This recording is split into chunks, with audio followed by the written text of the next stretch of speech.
Visvamitra said, "O Rama, you are indeed the foremost among the wise, and there is really nothing further for you to know. However, your knowledge needs confirmation, even as the self-knowledge of Suka needed confirmation from Janaka before Suka could find the peace that passeth understanding. Before Suka could find the peace that passeth understanding." Rama asked, "Holy One, pray tell me how it was that Suka did not find peace in spite of his knowledge, and how he found it later." Visvamitra said, "Listen, O Rama, I shall duly narrate to you this soul-uplifting story of the born sage Suka. I shall duly narrate to you this soul-uplifting story of the born sage Suka, the son of Vedavyasa, who is now seated next to your father. Just like you, Suka also arrived at the truth concerning existence after deep contemplation of the evanescence of this world. Yet because it was self-acquired knowledge, he could not positively affirm to himself, 'This is the truth.' He had of course arrived at the state of extreme and supreme dispassion. One day this Suka approached his father Vedavyasa and asked him, 'Sir, how did this diversity of world creation come into being? And how will it come to an end?' Vedavyasa gave a detailed answer to this question, but Suka thought, 'All this I knew already. What is new in this?' and was not impressed. Vedavyasa also sensed this, and hence he said to Suka, 'My son, I do not know anything more than this, but there is the royal sage Janaka on earth who knows more than this. Kindly approach him.' Suka thereupon came to Janaka's palace. Informed by the palace guards of the young Suka's arrival, Janaka ignored him for a week while Suka patiently waited outside. The next week, Janaka had Suka brought into the palace and waited upon by dancers and musicians. Suka was unmoved by this too. After this, Suka was ushered into the royal presence, and Janaka said, 'You know the truth. What else shall I tell you now?' Suka repeated the question he had asked his father, and Janaka too gave him the answer his father had given. Suka said, 'I knew this, my father told me this, the scriptures also affirm this, and now you declare the truth, and that is, this diversity arises on account of mental modifications, and it will cease when they cease.' Thus, when his self-knowledge had been confirmed, Suka attained peace and remained in nirvikalpa samadhi. Visvamitra said to the assembled sages, "Like Suka, Rama too has gained the highest wisdom. The surest sign of a man of the highest wisdom is that he is unattracted by the pleasures of the world. For in him even the subtle tendencies have ceased. When these tendencies are strong, there is bondage. When they have ceased, there is liberation. He is truly a liberated sage who by nature is not swayed by sense pleasure without the motivation of fame or other incentives. And I pray that the sage Vasistha should so instruct Rama that he will be confirmed in his wisdom, and we too may be inspired. That instruction will surely become the greatest wisdom, the best of all scriptures, for it is imparted by an enlightened sage to the qualified, dispassionate student." Vasistha said, "I shall surely accede to your request, and O Rama, I shall now impart to you the wisdom which was revealed to me by the divine creator Brahma himself." Rama said, "Holy sir, kindly tell me first, why was Vedavyasa considered not liberated, while his son Suka was considered a liberated sage?" Vasistha said, "O Rama, countless have been the universes that have come into being and that have been dissolved. In fact, even the countless universes that exist at this moment are impossible to conceive of. All this can immediately be realized in one's own heart, for these universes are the creation of the desires that arise in the heart, like castles built in the air. The living being conjures up this world in his heart, and while he is alive, he strengthens this illusion. When he passes away, he conjures up the world beyond and experiences it. Thus, there arise worlds within worlds, just as there are layers within layers in a plantain stem.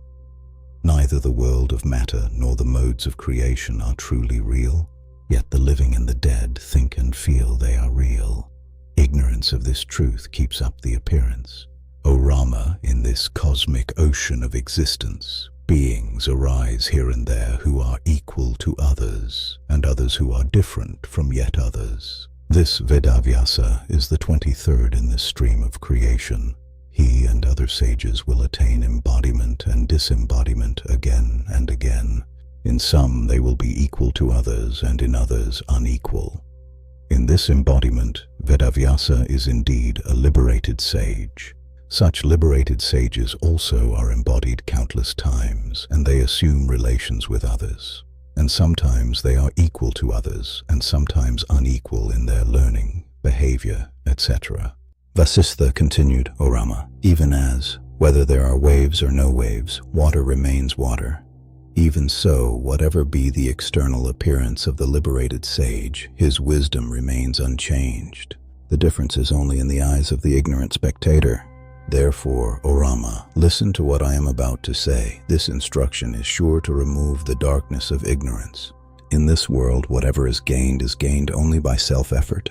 Where failure is encountered, it is seen that there has been slackness in the effort. This is obvious, but what is called fate is fictitious and is not seen. Self-effort, Rama, is that mental, verbal, and physical action which is in accordance with the instructions of a holy person well versed in the scriptures. It is only by such effort that Indra became king of heaven, that Brahma became the creator, and the other deities earned their place. Self-effort is of two categories, that of past births and that of this birth. The latter effectively counteracts the former. Fate is none other than self-effort of a past incarnation. There is constant conflict between these two in this incarnation, and that which is more powerful triumphs. Self-effort, which is not in accord with the scriptures, is motivated by delusion. When there is obstruction in the fruition of self-effort, one should examine it to see if there is such deluded action, and if there is, it should be immediately corrected. There is no power greater than right action in the present. Hence, one should take recourse to self-effort, grinding one's teeth, and one should overcome evil by good and fate by present effort. The lazy man is worse than a donkey. One should never yield to laziness, but strive to attain liberation, seeing that life is ebbing away every moment. One should not revel in the filth known as sense pleasures, as a worm revel in pus. One who says, fate is directing me to do this, is brainless, and the goddess of fortune abandons him. Hence, by self-effort, acquire wisdom, and then realize that this self-effort is not without its own end in the direct realization of the truth. If this dreadful source of evil named laziness is not found on earth, who will ever be illiterate and poor? It is because laziness is found on earth that people live the life of animals, miserable and poverty-stricken. Valmiki said, at this stage, it was time for evening prayers, and the assembly broke up for the day.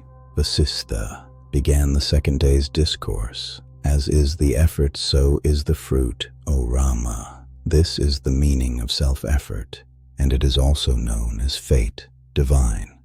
When afflicted by suffering, people cry, alas, what tragedy, or alas, look at my fate, both of which mean the same thing. What is called fate or divine will is nothing other than the action or self-effort of the past. The present is infinitely more potent than the past. They indeed are fools who are satisfied with the fruits of their past effort, which they regard as divine will, and do not engage themselves in self-effort now. If you see that the present self-effort is sometimes thwarted by fate or divine will, you should understand that the present self-effort is weak. A weak and dull-witted man sees the hand of providence when he is confronted by a strong and powerful adversary and succumbs to him. Sometimes it happens that without effort, someone makes a great gain. For example, the state elephant chooses a mendicant as the ruler of a country, whose king suddenly died without leaving an heir. This is certainly neither an accident nor some kind of divine act, but the fruit of the mendicant's self-effort in the past birth. Sometimes it happens that a farmer's efforts are made fruitless by a hailstorm. Surely the hailstorm's own power was greater than the farmer's effort, and the farmer should put forth greater effort now. He should not grieve over the inevitable loss. If such grief is justified, why should he not weep daily over the inevitability of death? The wise man should of course know what is capable of attainment by self-effort and what is not. It is, however, ignorance to attribute all this to an outside agency and to say that God sends me to heaven or to hell, or that an outside agency makes me do this or that. Such an ignorant person should be shunned. One should free oneself from likes and dislikes and engage oneself in righteous self-effort and reach the supreme truth, knowing that self-effort alone is another name for divine will. We only ridicule the fatalist. That alone is self-effort which springs from right understanding, which manifests in one's heart, which has been exposed to the teachings of the scriptures and the conduct of holy ones. Vasistha continued, O Rama, one should, with a body free from illness and mind free from distress, pursue self-knowledge so that he is not born again here. Such self-effort has a threefold root and therefore threefold fruit. An inner awakening in the intelligence, a decision in the mind, and the physical action. Self-effort is based on these three: knowledge of scriptures, instructions of the preceptor, and one's own effort. Fate does not enter here. Hence, he who desires salvation should divert the impure mind to pure endeavor by persistent effort. This is the very essence of all scriptures. The holy ones emphasize, persistently tread the path that leads to the eternal good, and the wise seeker knows, the fruit of my endeavors will be commensurate with the intensity of my self-effort, and neither fate nor a god can ordain it otherwise. Indeed, such self-effort alone is responsible for whatever man gets here. When he is sunk in unhappiness, to console him, people suggest that it is his fate. This is obvious. One goes abroad, one appeases one's hunger by undertaking a journey and by eating food, not on account of a fate. No one has seen such a fate or a god, but everyone has experienced how an action, good or evil, leads to a result, good or evil. Hence, right from one's childhood, one should endeavor to promote one's true good, salvation, by a keen, intelligent study of the scriptures, by having the company of the holy ones, and by right self-effort. Fate or divine dispensation is merely a convention which has come to be regarded as truth by being repeatedly declared to be true. If this God or fate is truly the ordainer of everything in this world, of what meaning is any action, even like bathing, speaking, or giving, and whom should one teach at all? No, in this world, except a corpse, everything is active, and such activity yields its appropriate result. No one has ever realized the existence of a fate or divine dispensation. People use such expressions as, I am impelled by fate to do this for self-satisfaction, but this is not true.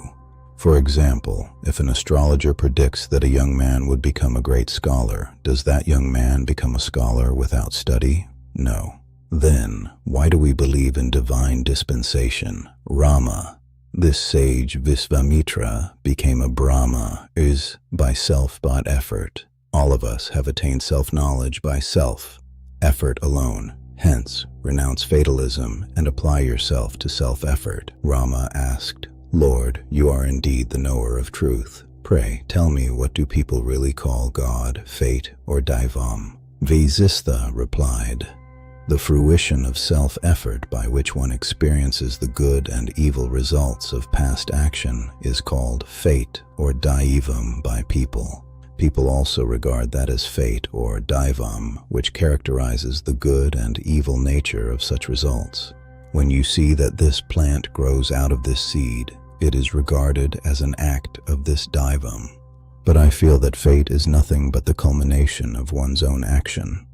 In the mind of man are numerous latent tendencies, and these tendencies give rise to various actions, physical, verbal, and mental. Surely, one's actions are in strict accordance with these tendencies. It cannot be otherwise. Such is the course of action. Action is non-different from the most potent among latent tendencies, and these tendencies are non-different from the mind, and the man is non-different from the mind.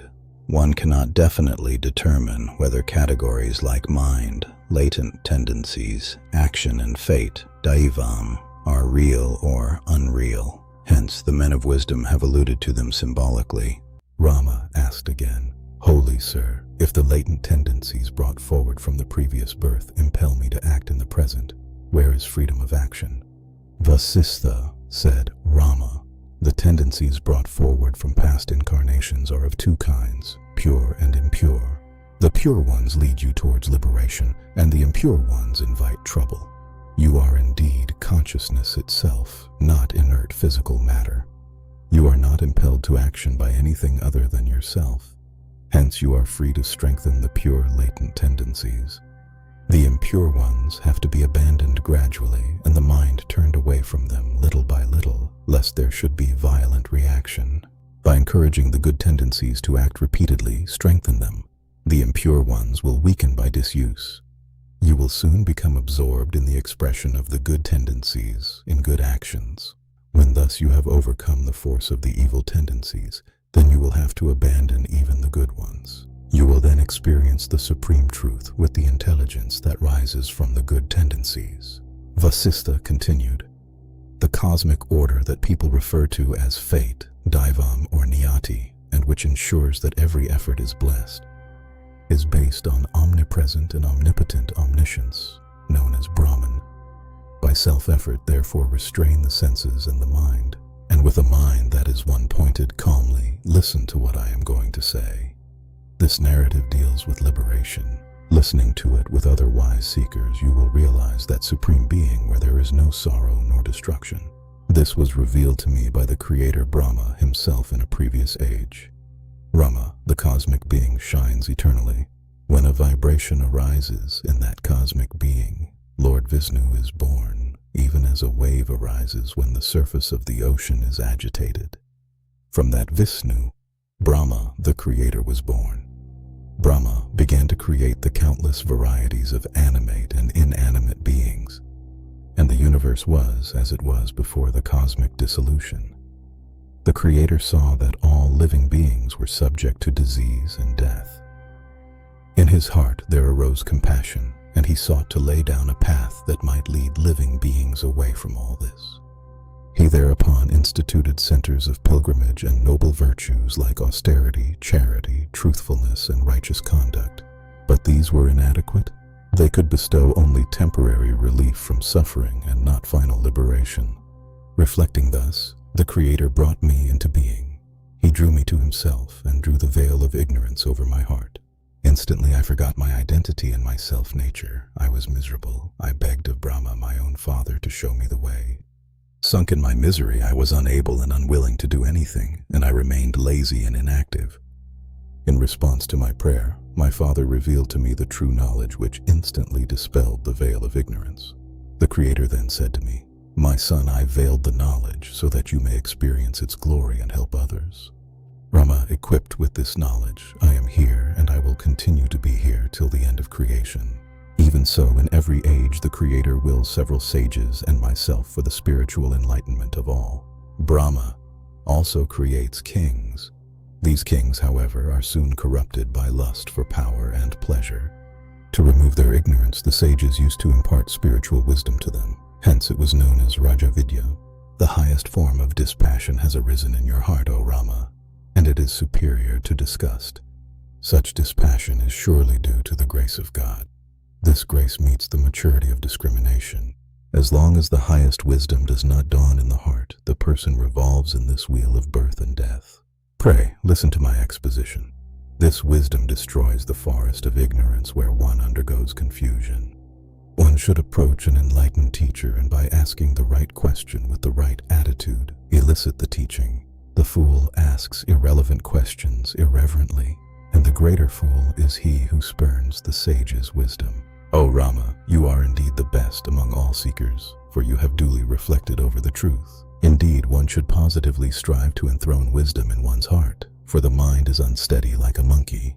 Rama, there are 4 gatekeepers at the entrance to the realm of freedom: self-control, inquiry, contentment, and good company.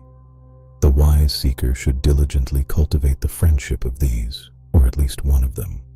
Vasistha continued, with a pure heart and a receptive mind, listen to the exposition of the nature of liberation.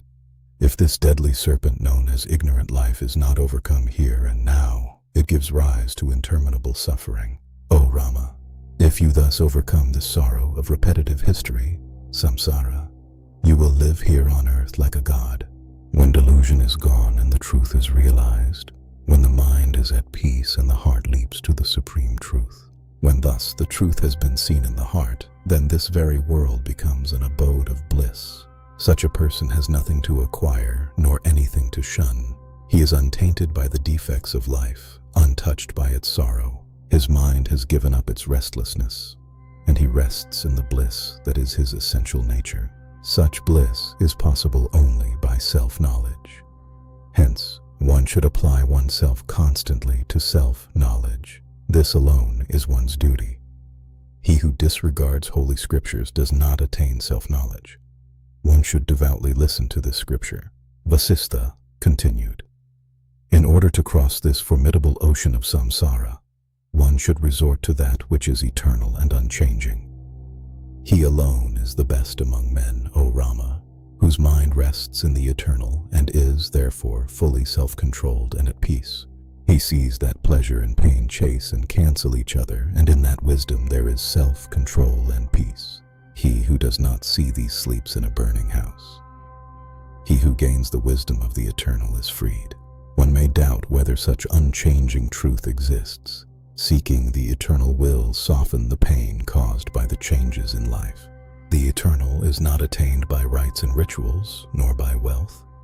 It is to be attained only by the conquest of one's mind. Everyone, gods, demons, or men, should constantly seek the conquest of the mind and self-control. When the mind is at peace, pure, tranquil, free from delusion, it does not long for anything, nor does it reject anything.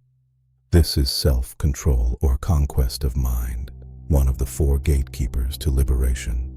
All that is good flows from it. No gain, no pleasure in this world or in heaven is comparable to the delight of self-control. The delight one experiences in the presence of the self-controlled is incomparable. Everyone spontaneously trusts him. Self-control, O Rama, is the best remedy for all physical and mental ills. When there is self-control, food tastes better. He who wears the armor of self-control is not harmed by sorrow. He is neither elated nor depressed. He who looks upon all beings with equal vision, having brought under control the sensations of pleasure and pain, is self-controlled. He who, though living amongst all, is unaffected by them, neither feels elated nor hates. He is self-controlled. Vasistha continued, Enquiry, the second gatekeeper to liberation, should be undertaken by an intelligence that has been purified by a close study of the scripture, and this inquiry should be unbroken. By such inquiry, the intelligence becomes keen and is able to realize the supreme. Hence, inquiry alone is the best remedy for the long-lasting illness known as samsara.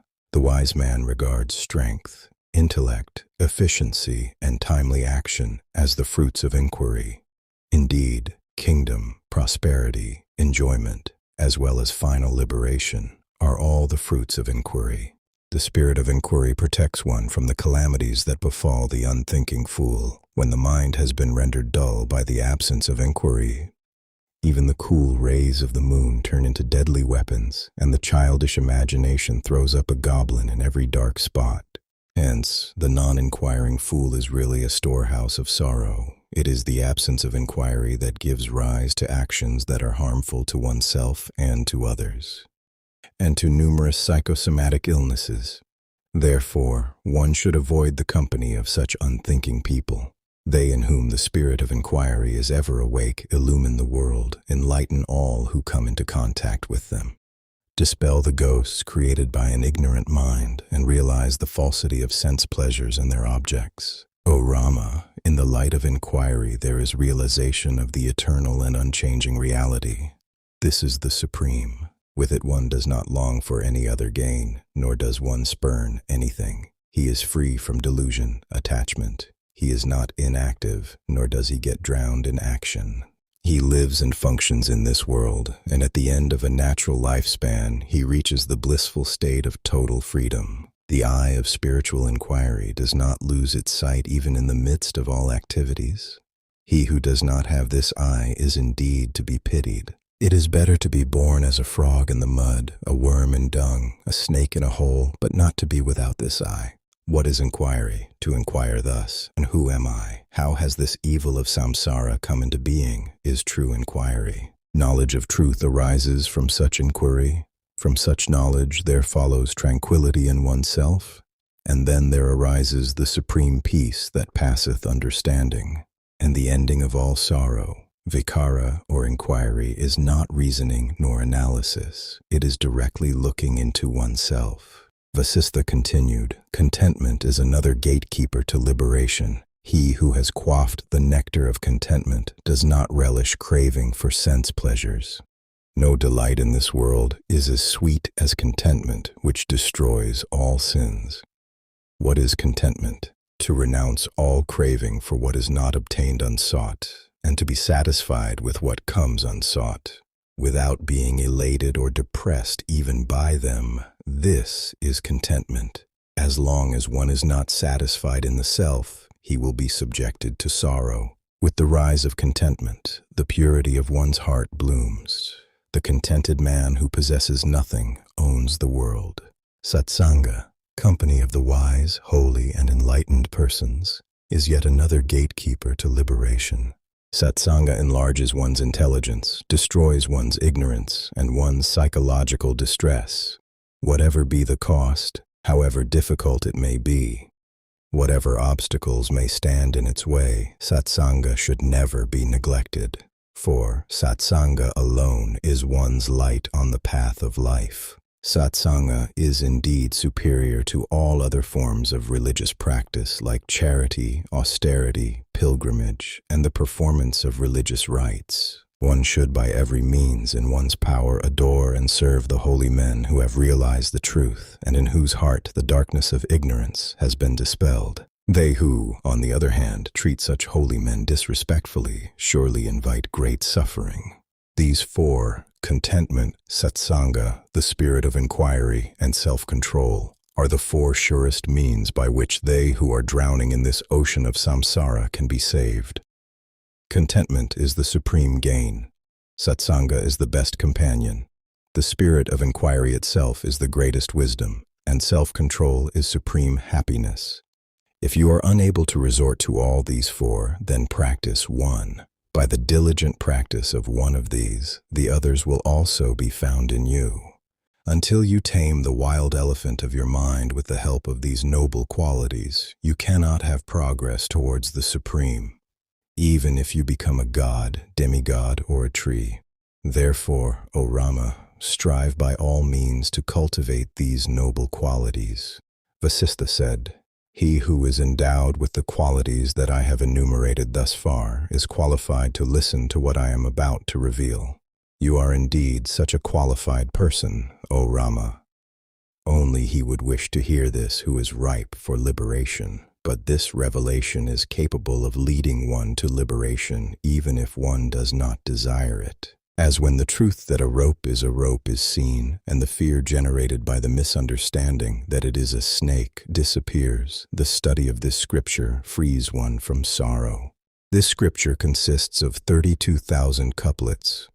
The first section, known as Vairagya Prakaranam, chapter on dispassion, imparts knowledge of the true nature of life. The Mumuksu Vyavahara Prakaranam describes the qualifications of a seeker. After that comes the Utpatti Prakaranam, the section on creation. In it are found many inspiring stories illustrating the truth. On account of the interplay of the false ideas of this and I, the universe appears to be. The next is the Sthiti Prakaranam, the section on existence. After that comes the Upasanti Prakaranam, the section on cessation. Lastly, the Nirvana Prakaranam. A study and understanding of this section destroy one's fundamental ignorance and delusions. There is total freedom. Though still wearing a physical body, he lives as if he is free from it, free of all cravings and desires, attachment and aversion. He is free from samsara. Here and now he is free from the demon known as egotism. He attains the infinite. Vasistha continued, "One who sows the seed of the knowledge of this scripture soon obtains the fruit of the realization of truth. Though human in origin, an exposition of truth is to be accepted. Otherwise, even what is regarded as divine revelation is to be rejected. Even a young boy's words are to be accepted if they are words of wisdom, else rejected like straw, even if uttered by Brahma the Creator.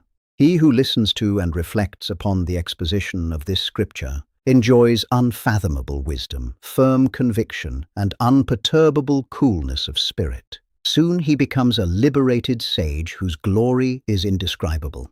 The sage of infinite vision sees in the one undivided intelligence countless universes, for he has realized the magic of Maya, or cosmic illusion. He sees the infinity in every atom, and therefore he is unattached to the rise and fall of the ideas of creation. Hence, he is ever contented with what comes unsought, which he does not reject, and he does not run after what has been taken away from him, for which he does not grieve. This scripture is easy of comprehension as it is richly embellished with a number of interesting stories. One who studies this scripture and contemplates its meaning has no need to undertake austerities, meditation, or repetition of a mantra. For what is greater than liberation which is granted by a study of this scripture? One who studies this scripture and comprehends its teaching is no longer deluded by world appearance. When one sees that the yonder deadly snake is a life-like painting, one is no longer afraid of it. When the world appearance is seen as an appearance, it does not produce either elation or sorrow. It indeed a great pity that even when such a scripture exists, people seek sense, pleasures which lead to great sorrow. O Rama, when a truth that has not been personally experienced is expounded, one does not grasp it except with the help of an illustration. Such illustrations have been used in this scripture with a definite purpose and a limited intention. They are not to be taken literally, nor is their significance to be stretched beyond the intention. When the scripture is thus studied, the world appears to be a dream vision. These indeed are the purpose and the purport of the illustrations. Let no one of perverted intellect misinterpret the illustrations given in this scripture. Vasistha continued, "Parables have only one purpose, to enable the listener to arrive at the truth. The realization of truth is so vital that any reasonable method used is justified, though the parables themselves may be fictitious. The parables themselves are only partly applicable to the truth thus illustrated, and only that part is to be grasped and the rest ignored. Study and understanding of the scriptures with the help of illustrations and of a qualified teacher are necessary only till one realizes the truth. Again, such study should continue till the truth is realized.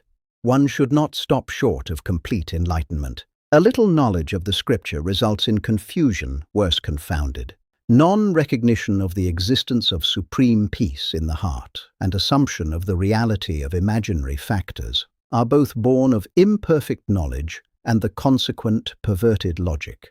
Even as the ocean is the substratum of all the waves, direct experience alone is the basis for all proofs, the direct experience of truth as it is. That substratum is the experiencing intelligence which itself becomes the experiencer, the act of experiencing and the experience. The experiencing alone is the fact. Yet, in a state of non-understanding, this experiencing seems to have a subject, the experiencer. Wisdom that is born of the spirit of inquiry dispels this non-understanding, and the undivided intelligence shines in its own light. At that stage, even the spirit of enquiry becomes superfluous and dissolves itself. Even as movement is inherent in air, manifestation is inherent in this experiencing intelligence. And the perceiving mind, on account of ignorance, thinks, "I am such and such an object," and thence becomes that. The object is experienced only in the subject, not elsewhere. O Rama, till such time as this wisdom arises directly in you, take recourse to the knowledge transmitted by the great teachers. When you receive such knowledge from the great teachers, your behavior will mirror theirs. And when thus you grow in their virtuous qualities, your wisdom will unfold within you. Wisdom and emulation of the noble behavior of holy ones thrive on each other.